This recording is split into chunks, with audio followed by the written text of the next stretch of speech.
Hello, everyone. Good afternoon. I'm going to do a rare thing. Normally, I just launch into the show, but today I'm not going to because I want to give a special shout out to Virtual TrekCon 3, which is happening right now, and I'm kind of programming over it. So I just want to make sure that if you haven't been watching Virtual TrekCon 3, you definitely make plans after this show to go back over and check it out. I will talk about it later in the show because after this, 5 p.m. Pacific time, I believe they're doing the LLAPy Awards, so you don't want to miss it. Anyway, hi, welcome. Sorry for the little diversion, and let's go ahead and get into the show. Welcome to This Week in Your Daily Star Trek News. Today is Sunday, March 20th, 2022. Coming up on the show today, late Star Trek producer April Nocifora is honored in Discovery, while politician Stacey Abrams makes a surprise appearance. Strange New Worlds casts Paul Wesley as their version of Kirk. Star Trek The Next Generation is leaving Netflix soon, FYI. And I've got more details on the once-in-a-lifetime William Shatner fan experience coming to Star Trek Mission Chicago. My name is Alison Pitt, and today's show is supported by people like you through Patreon. Find out more and add your support at patreon.com/Daily Star Trek News. Now, if you're listening on the podcast today, as per usual, please, I would invite you over to YouTube to come and join us. We do all of the normal show like you normally hear, but if you stick around to the end, we get the visual version of show and tell, plus a little bit of chat that doesn't make it into the podcast. And also there's plenty of wonderful people chatting away in the chat. So that's an additional fun piece of the show that you don't get when you're just listening to the podcast. That's over on youtube.com/Daily Star Trek News, and I hope you can join us. The other thing I want to remind you of course, is that all of the stories that I talk about today are up on dailystartreknews.com, and that's also the place that you can sign up for our daily Star Trek newsletter, where we'll send everything to you in your inbox every morning, and you don't even have to do anything. It's great. Right. So one of the things we do every week is a poll. This is running simultaneously here in the YouTube chat while this goes live. It is also over on Twitter. So twitter.com/Daily Trek News. There's no star in there. Daily Trek News. And this week's poll is talking, well, because I will be talking a little bit later about the Star Trek Picard 10 Forward pop-up experience. And so I'm curious, for those of you who were not able to attend, if an immersive pop-up experience was to come to your town, which one would you want it to be? So you have 4 choices. The 602 Club from Enterprise, DS9 era Quarks, so not Lower Decks era, DS9 era Quarks, the Cerritos Bar from Star Trek Lower Decks, or the Crash and Burn Bar, which is the one where Troy got very drunk in First Contact. So those are your choices. Check it out. It's here in the YouTube chat or over on Twitter as well. That's going overnight today. Okay, so let's go ahead and get into the news today. And sadly, we have a sort of belated obituary that, and I know we tend to start off the show on a sad note, seems like every week, but it's really important to me to honor the people that made Star Trek what it is. So today, so this is coming off the back of, if you happen to watch the season finale of Star Trek Discovery, and I have a feeling you probably did. At the end, you will have seen a dedication that said, "For April with love." Some people had some questions about that, and Discovery editor Chad Rubel posted on Twitter an explanation of what that was and what it meant personally to him. That was actually in reference to Star Trek producer April Nocifora, who had been battling cancer for a long time, and she passed away in December of last year. And so that was a tribute to her. She's been working on Star Trek for literally decades. Let's see. Sorry, David wrote this up for us, and it isn't up on the website yet, so please bear with me for just a moment while I get the details right. Often credited as April Rossi, Nocifora's Star Trek work stretches back to Star Trek: The Next Generation, where she was a production associate and assistant to Ronald D. Moore. She also supervised post-production on Star Trek Deep Space Nine and Star Trek Voyager, and she was an assistant to Peter Lauritsen on Star Trek First Contact. Her work outside of Star Trek included promotion on such shows as The Dead Zone, Fringe, Terra Nova, and Sleepy Hollow. So, excuse me, Chad Rubel on Twitter said of her, April forever changed my life. She was the person who reached out to me for a resume for an editor position with Star Trek. She sat in the interview I had with Alex Kurtzman for the job. It was great to have her in my corner rooting for me. And similarly, Star Trek publicist and author Terry J. Erdman also said, I'm heartbroken. April helped me many times while I was working on the Deep Space Nine companion. And she helped us all these years later as Paula and I wrote the Art of Discovery book. This is so sad. Miss her. So I will leave a link to that tweet in Chad Rubel's Twitter thread in the show notes here. It's a really nice tribute, and it's got a link to another story that gives you a bit more details about her life and her work. I hope you'll please join me and everybody here at Daily Star Trek News in sending condolences to her family.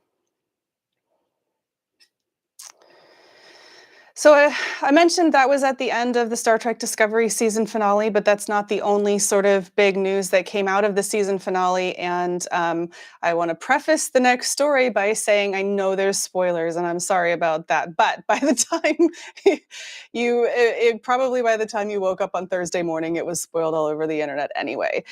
So at the very end of Star Trek Discovery season 4's finale coming home, we had the big reveal of Georgia gubernatorial candidate Stacey Abrams made an appearance as the president of United Earth. And I won't go into any more details about the plot. If you want to know it, you can go and watch that over on Paramount Plus. But it made a few ripples. By the time, so I watched Discovery at about 8 o'clock in the morning on Thursday. So this is roughly 8 hours after it came out. And I'd actually already had that particular piece of the plot spoiled for me before that because I happened to be on Twitter while I was eating breakfast. That story hit everything from the Hollywood rags like Variety to political magazines. And of course, everyone had an opinion of it. The very typical keep politics out of Star Trek, which I will not go into in this show. However, I would say that if you don't think Star Trek is political, I question what show you have been watching for all these years. Anyway, so that was the big news, the big reveal. And the piece that I referred to that was in Variety kind of talked about the background of how that came to be. Executive producer Michelle Paradise gave some details on sort of how that whole thing happened. She said, as we started to look ahead to the finale, we realized we're going to need a face for this moment, someone to represent Earth. She then spoke to her boss, Alex Kurtzman, via text, and she said the number of exclamation marks that came back was just phenomenal. So they got in touch with her and arranged for her appearance. And what's really interesting, I think, about this role is that, so Stacey Abrams is a very well-known mega Trekkie. We've done stories about her and her fandom on this show before. And so she wanted no spoilers. She didn't want to know what the episode was about. So Michelle Paradise sort of related that story and said she was very specific about that. She wanted to be able to just watch it and enjoy it when the show finally came out. So yeah, they avoided all the spoilers, which I think is wonderful. So she basically didn't know what else was going on except for her role. And it was a big surprise and it was a big shock to those of us who watched the finale. Anyway, if you'd like to read more details, including lots and lots of spoilers, which I won't go into here, that piece is on Variety. You should go and check it out. Yeah, if you haven't seen it already, it's probably worth you going and watching at least the finale of Discovery. Okay. So listen, pardon me. This week was a little bit of a big week. Lots of really controversial, fast-moving news came out. What's funny is that the Stacey Abrams story actually was later in the week. Earlier in the week was one of my favorite things that happens is somebody posts a picture of something on Twitter, and very shortly after it, it seems that the folks at Star Trek and Paramount Plus very quickly throw together a press release. I'll skip to the end. Paul Wesley from the Vampire Diaries has been cast in Star Trek Strange New Worlds as Captain James T. Kirk, which is, I won't comment on right now. But basically what happened is that I want to say it was on Tuesday. There is a Twitter account called Toronto Filming Updates. We retweet them every once in a while. I'll try and find out who that is. Anyway, they take pictures and they just show things that are filming all over Toronto at any given time. And so this picture turned up of Christina Chung, who plays La'an Noonien Singh, and Paul Wesley from the Vampire Diaries he's in a Starfleet uniform. Anyway, that got posted, retweeted a whole bunch, and it was, a couple of hours later that Paramount Plus confirmed the suspicions that he would be joining the series as Captain James T. Kirk. What time was that? 3 p.m. Pacific time on March 15th, Paramount Plus put out a picture of Wesley in the captain's chair with the uniform on, saying, "Hello there, Jim. Paul Wesley will join Star Trek Strange New Worlds." I didn't say, and I need to point this out, season 2. This is season 2 filming, not season 1. You won't see him this year, but it's season 2 as James T. Kirk. Now, after that, Paul Wesley himself tweeted out sort of his thoughts on the role. He said, "I'm deeply humbled and still a little startled to have been given the honor of playing the inimitable James T. Kirk. Ever since I was a kid, I have been awed by the imaginative world Gene Roddenberry created." He also told a story about having been accidentally sat on a flight next to William Shatner, and they had a little exchange about that. Anyway, we have no details at all. Some folks have seen some screenshots of the badge that he was wearing, and speculation is rife, etc. But for now, all we do know is that Paul Wesley will be joining Star Trek Strange New World Season 2 as Captain James T. Kirk. So there you go. I would say, just a little side note, I posted earlier this week about because Variety said he's the third person to take that role, and I was like, it's actually more than that. And there was a lot of speculation about who the 6 were that I identified. I'll cover that when we get to chatting after the show is over today. So stick around for that.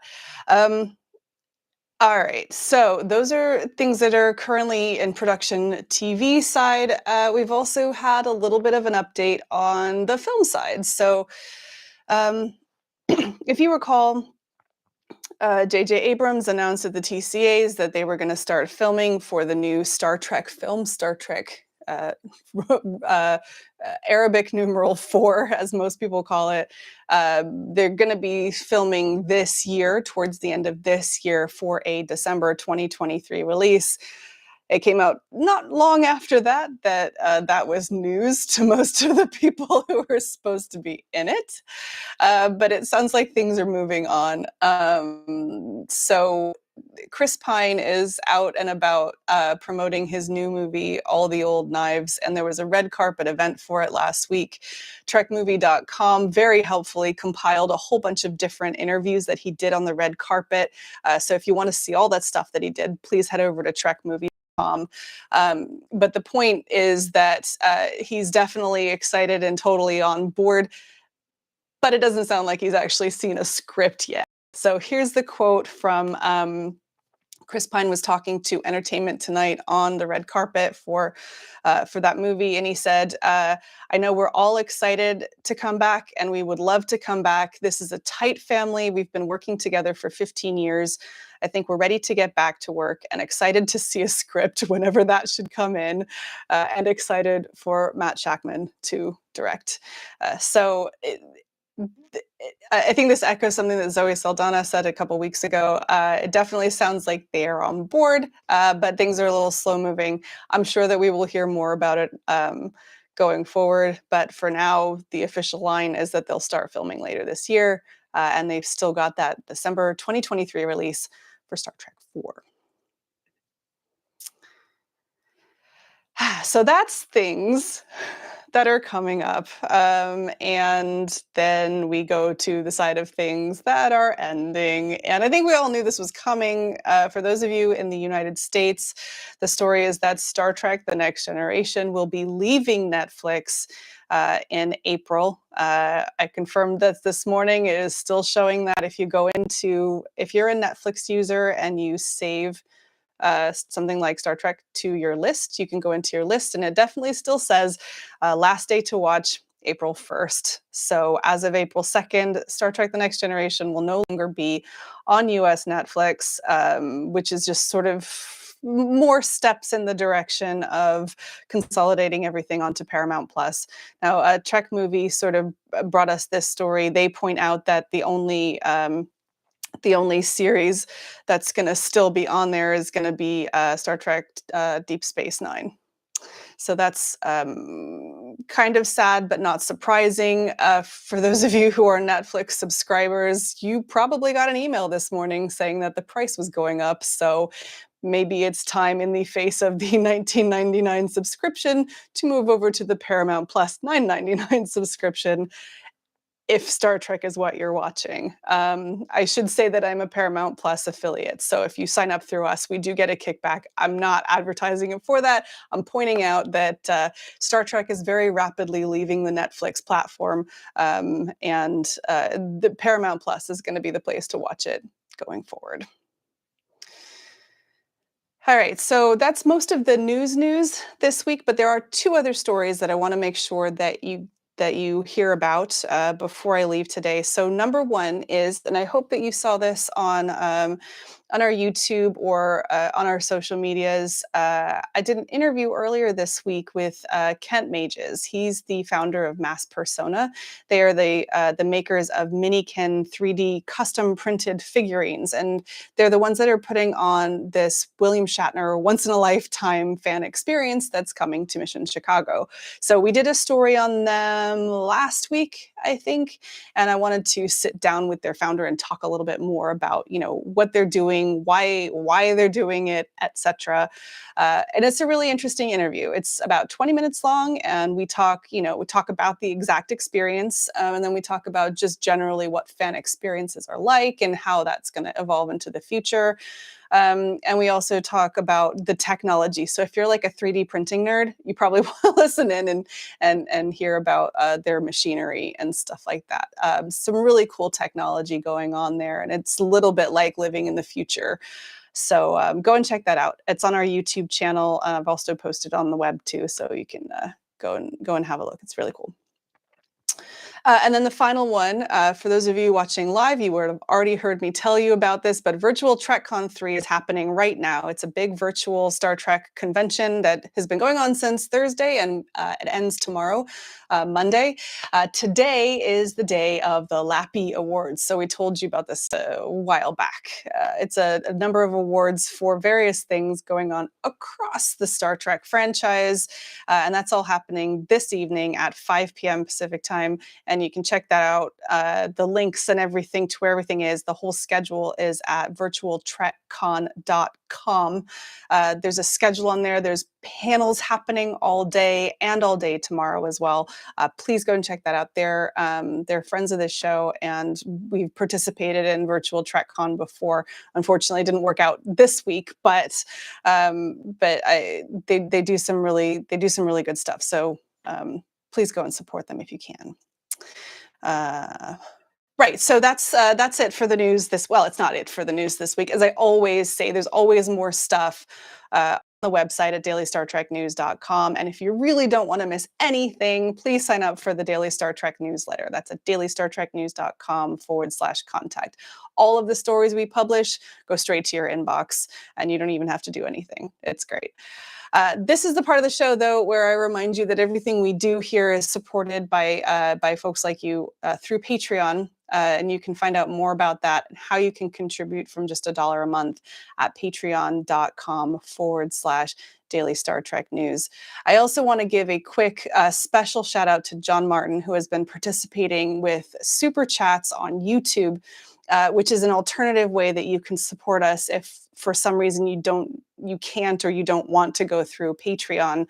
If you are watching us live on YouTube, you can do something called a super chat, which basically is like a live contribution while the stream is on. And uh, uh, John, you always do it while I'm talking and I can't see it, and so I always find out afterwards. But thank you for that. And if you're somebody who wants to contribute to the show and for some reason you don't like Patreon, keep in mind that you can do that.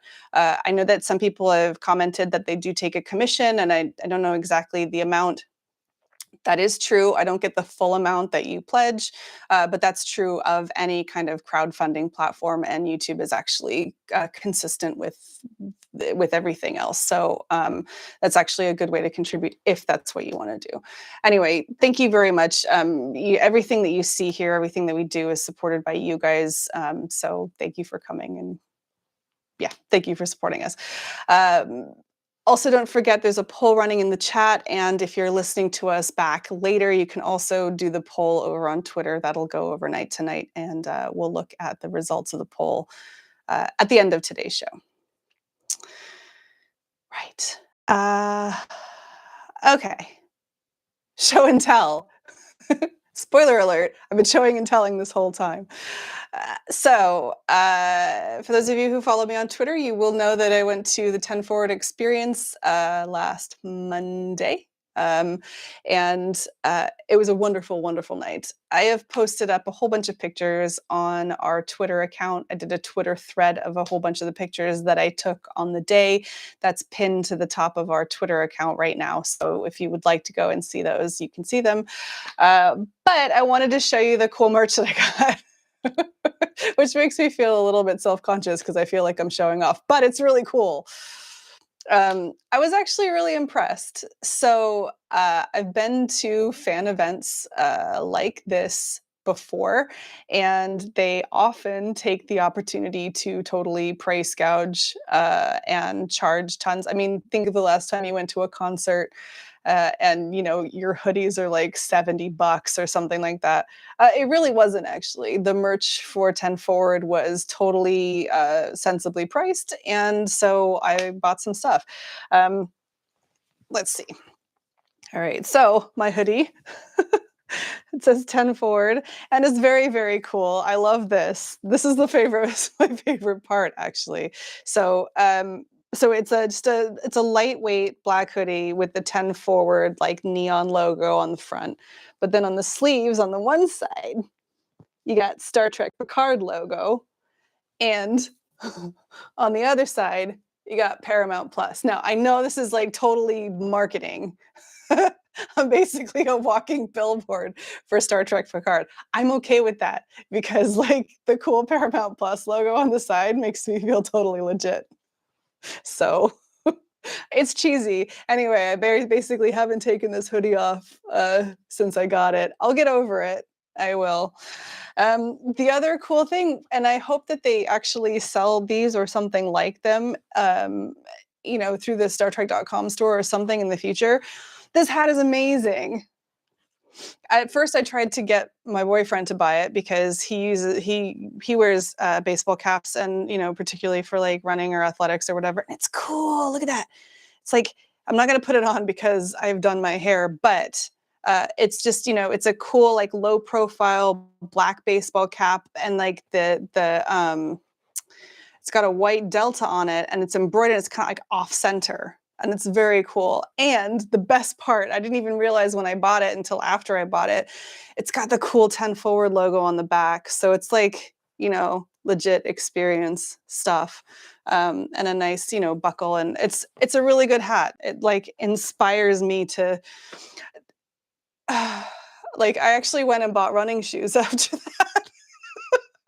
It just makes me want to go and be more athletic. I don't know. So anyway, that was it. As far as the experience goes, and I can't really show you any pictures today, but it was really, really interesting. I mean, first of all, it was really enjoyable because obviously everybody there was a Star Trek fan. It was one of these strange things, like you knew the whole thing was a set, and yet it didn't feel like it. It really felt like you were in this bar.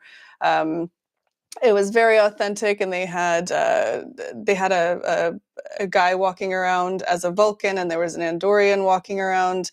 The drinks and the food were great. Everybody was welcoming, and it wasn't too busy. It was just about right. So if you want to see more pictures from that, and hopefully, I would love to see them do more pop-up experiences like that around, because it's just a really fun experience for everybody. You get to go and be immersed. And I know those of you who have ever been to LA, Scum and Villainy, which is a Star Wars, it was originally a pop-up bar, and then they kept it.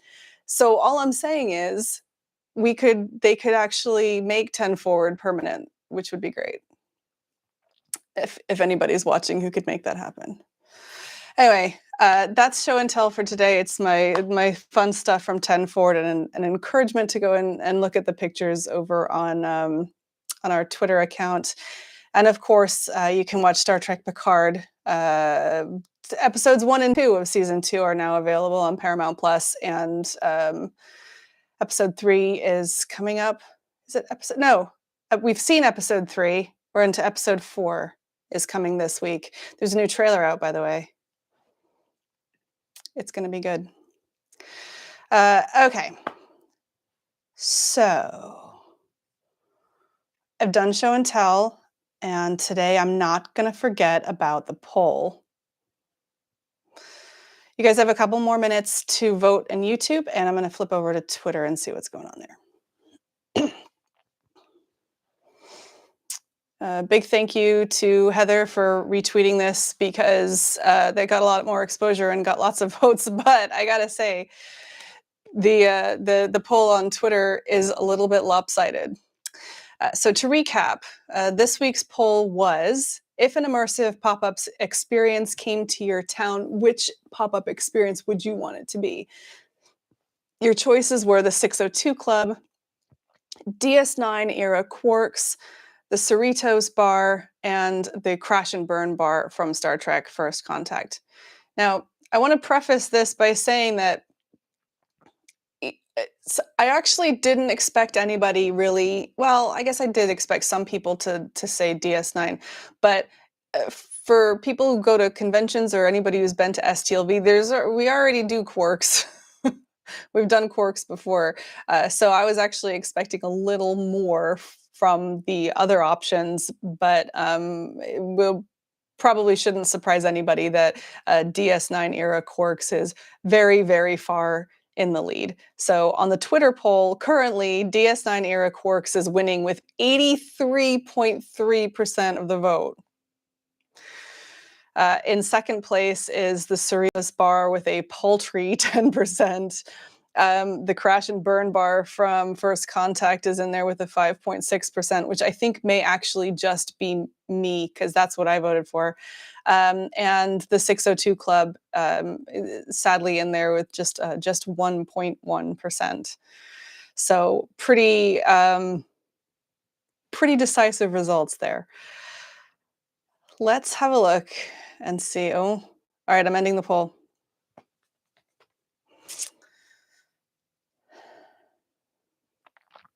Okay, so the poll on YouTube. Similar results, but not as extreme. So DS9 era Quarks has won with 65%. The Cerritos Bar comes in second with 15%. The Crash and Burn Bar from First Contact with 11%, and the 602 Club in there with 7%. Now, um, now listen.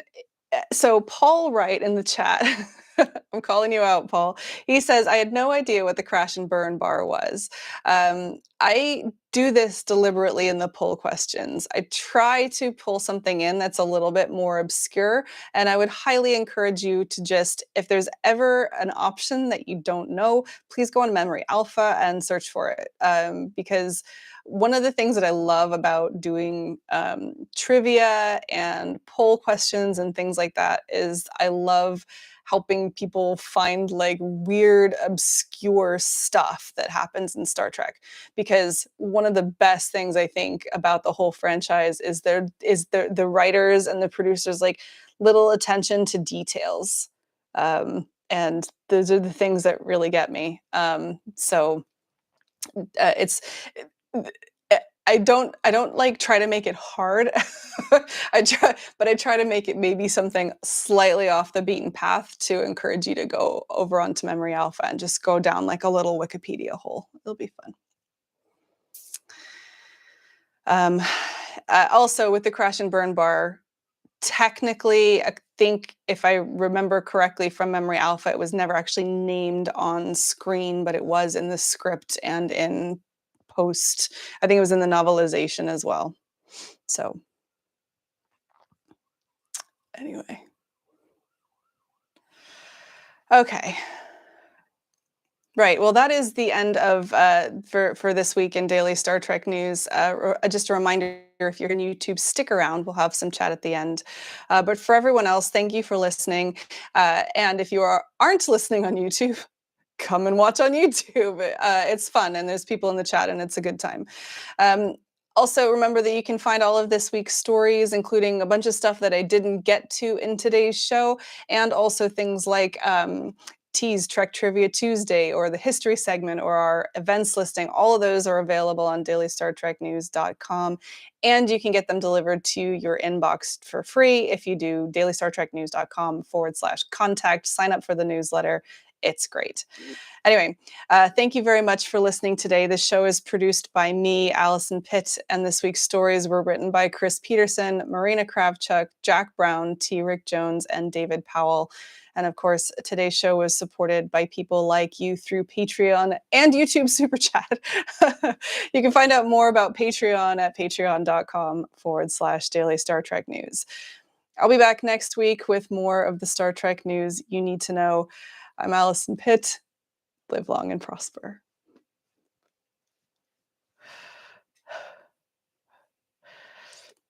Hi, chat people. Right, so we're still talking about the poll, apparently. Listen, Paul, you said in the chat that was a deep cut. Yeah, I'm assuming that you're talking about the crash and burn bar. Now, I don't consider it a deep cut. The only reason I don't consider that a deep cut is because one of my favorite scenes in all of Star Trek ever is when Troy just gets like super drunk in First Contact. And so for that whole scene and that whole like pastiche is like so memorable to me that that was actually one of the first things that came to mind when I thought of, ooh, what about pop-up bar experiences? Now, what's really interesting is I also, I am conscious that everything that I put in that list was a bar as a pop-up experience. And I know that that doesn't always work, especially for people who, for whatever reason, don't like the bar experience, or maybe they don't drink. And it was actually kind of hard to find other social gathering places in Star Trek that were not bars. So, you know, maybe that's something that we need to start addressing, because it's always like on the ship, right? You've got, I mean, there's the mess hall, there's usually like a gym, you've got the holodeck, which can be kind of anything, but then it's the bar. So I don't know what that says about us as a Star Trek society. Where's the Enterprise D Cat Cafe? Like, is it on deck 12? Or maybe it's a puppy cafe. I don't know, but Maybe we need to start, changing that culture and maybe away from a bar. I mean, I guess it's synthahol, it's not real alcohol, so I don't know. Anyway, so one thing I promised, uh, I don't know if any of you saw, so on Twitter earlier this week, this is the thing I was referring to earlier in the show. Variety was all like, oh, Paul Wesley is the third person to play Kirk on screen. And I was like, and actually it's 6. And it was kind of fun to watch everyone like trying to figure that out. I suspect a lot of people were there with me. I was actually going to say 5, and I was talking this over with my boyfriend, and he was like, I think you're forgetting one. And I was like, I am. So I am going to run through who I was listing as the 6. I would say that some people were speculating that I was including the fan productions, New Voyages, and Phase 2 or Continues, and I was not. These are all actual canon film people. I was also not including anybody who was like a stunt double. That didn't count. Sorry to all the stunt double people, but that didn't quite count. The 6 are William Shatner, obviously, Sandra Smith, who played Dr. Janice Lester, and then also Captain Kirk in the finale, Turnabout Intruder.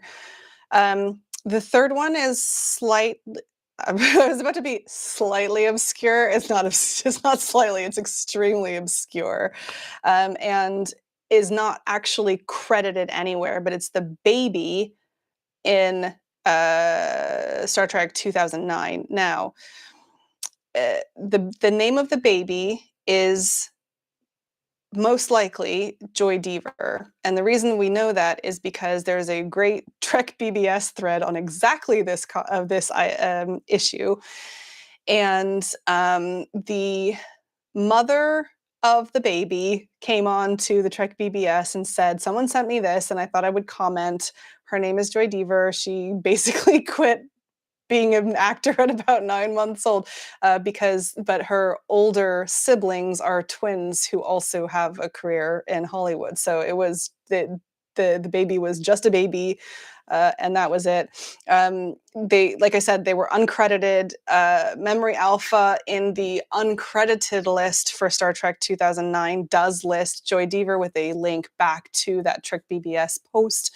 So if you want to go and find that, you can. But anyway, I'm counting the baby from 2009. So that's 3. The baby from 2009 is 3. Jimmy Bennett, who played a young Kirk in, again, 2009 is 4. Chris Pine, of course, is 5. And then Paul Wesley will be 6. So that's the 6. That's all I got. Anyway, I've lost the plot now. Right.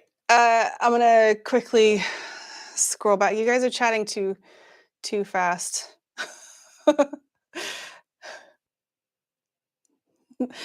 Anne says, oh, I don't know where the cat cafe is, but put me on a turbo lift. I'll be so there. Yeah, right? Actually, I don't know if they allow cats on the Enterprise D. Have we seen a cat on Enterprise D? And Paul says, well, actually, some of the largest ships have Starbucks now. Actually, that would be really, really interesting if, yeah, whatever. All right, I'll tell you because I started. So Starbucks is, of course, named after Starbuck from Moby Dick. And a lot of people draw the parallel between Moby Dick and Star Trek II, The Wrath of Khan. It'd be hilarious if they did in the 23rd century actually have Starbucks on ships, and it'd be really funny if there was one on the Defiant, but not the Defiant. What's the other one? Reliant. Sorry, you know me and my memory. That's why I write everything down. Christoph suggests a Tribbles Cafe. I think that would probably be a really bad idea, unless they were wasn't it in the short treks they were like before that guy Edward messed with them, they were fine, and it was only after he started doing some questionable genetic splicing that they started reproducing really badly. So if it was like pre that, maybe, but all right. Um,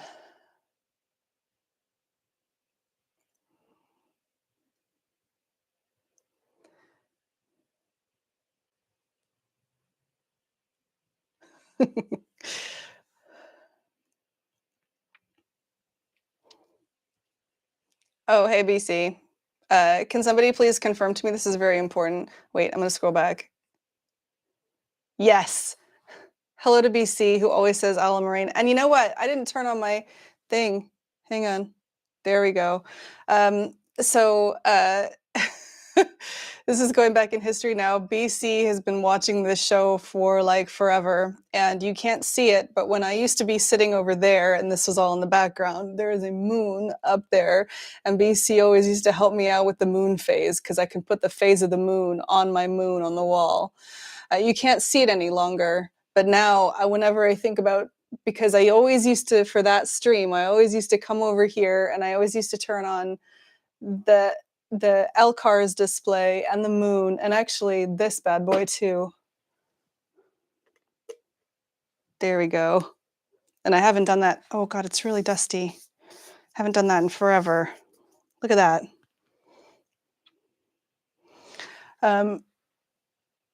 So BC, I associate you with that LCARS display now too.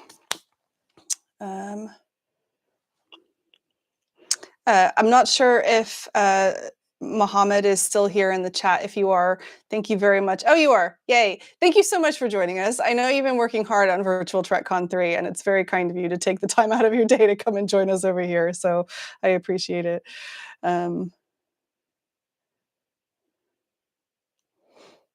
Robert Kaiser, thank you very much for the clarification. It was Edward Larkin on the trouble with Edward on that short treks. When are they going to bring short treks back? I want them to. All right.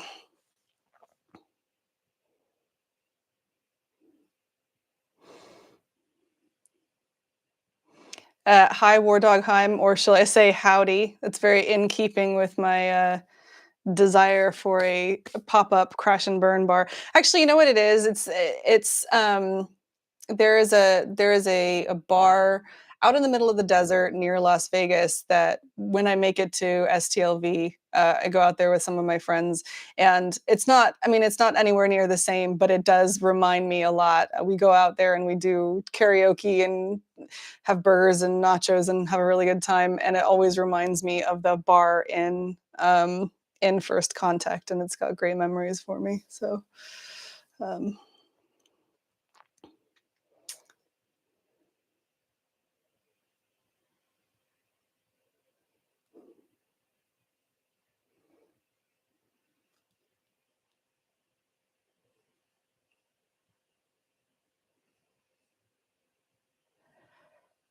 this is really great television, isn't it? Watching me scroll back. I got to apologize. I had intended, so I had a week's vacation this past week, and I had intended one of the things that I was going to do was figure out how to do a better stream so I can actually see you guys chatting when I'm talking. I haven't figured out how to do that yet. So I've just sit here and scroll back through the chat. And I apologize. All right. So let's, I'm going to give you guys like a couple, like just a minute or two to ask me more questions or whatever. So Todd says, can we do a recap of the show, the whole show? It's not even, this is part of why I do it live and on YouTube, is because you can watch it back. I'm sorry that you've missed it. Let's see, what were the key points? Stacey Abrams was a little controversial. Paul Wesley was a little controversial. And what else have I got? Chris Pine was a little controversial. Netflix, little controversial this week. Like I like I said, it's been a it's been a real big week in Star Trek land. I hope it calms down soon. I'm looking forward to there only being one episode of Star Trek on. That's totally selfish of me because I am a Star Trek content creator. But boy, having two episodes on at the same time is a lot. It's a lot to handle. I feel sorry for folks that do review shows or recap shows because that is a lot. Um, yeah, a little insight. Part of the reason I don't do spoilers is because that's a lot of work for me. It's really much easier to just not talk about the episode. Although I will say I'm very excited about Picard season 2. Some of you who know me will know that I was a little disappointed with the ending of Picard season 1, but so far I'm really happy with how things are going. So we'll see. Scariest moment ever. They finally found a way to make the Borg scary again this week. You know what's really sad about not having done the Daily Show in a while is that I really have been doing far too few stories that involve Alison Pitt, no relation. I used to really enjoy when people would get really annoyed with me for doing that. I had one person actually write me once to say, you can't say no relation when their last name is different from yours, because her name is Pill and your name is Pitt. And I was like, yeah, that's the joke. That's why it's funny. Anyway, what do we got? And Robert Kaiser, yes, asks a very pertinent question, what you want less Star Trek to be on. Think back a few years before Disco started and imagine what you would think of that. So I was actually doing podcasting before Disco came on for a couple of years. I did a weekly show called Priority One. Hopefully most of you are aware of Priority One. It's no longer on at the moment, but yeah, we had Star Trek when there was no Star Trek. First of all, because if you actually like tally up the the subject matter of what I cover on this show, a quarter to a third of it is, actual current Star Trek, and the rest of it, probably 75% in a given week, is actually talking about other things or Star Trek fandom or conventions or events or things that former Star Trek stars are doing. Honestly, we have I have a sort of a graveyard where things age out because we actually can't get to all the news. If we were to cover absolutely everything, it would be completely unmanageable with the team that we have. So I wouldn't say that I want less Star Trek on, but trust me, there is so much to talk about between the actual broadcasting Star Trek and everything else to do with the fandom. There is way more than enough to talk about.